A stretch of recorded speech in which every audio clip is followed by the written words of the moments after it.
Welcome to my reels or my diary. Hindi ko kasi alam kung saan ko i-upload ito. So, sa aking YouTube ay my diary. So, yan. Ganito ako magluto ng aking yung mahabang lettuce. Iboboil ko muna sa tubig. Luluto ko muna sa tubig. Ayan. Mas malasahan ko kasi yung mas maganda sa lasa, panlasa ko yung gulay na may gulay na gusto kong i-boil muna bago timplahin ng ibang yung gusto kong lasa. Pero okay din nun kahit ganitong ulamin, okay lang. So okay na, madali naman itong maluto.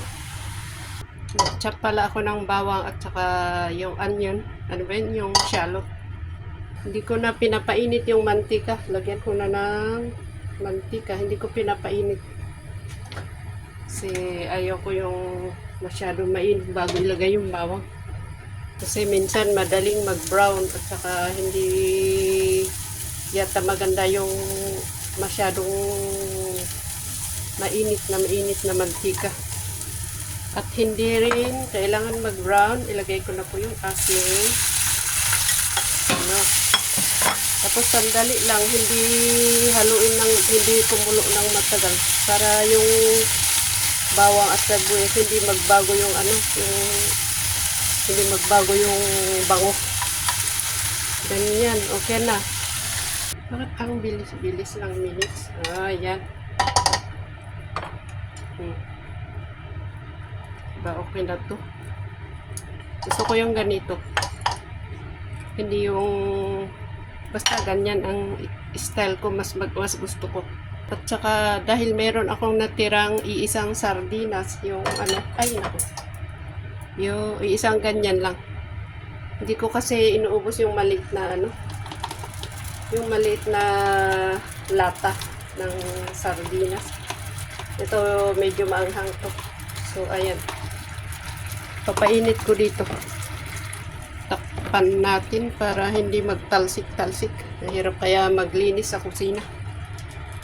Kung napansin nyo, hindi ako naglagay ng asin dahil ito naman ay may alat.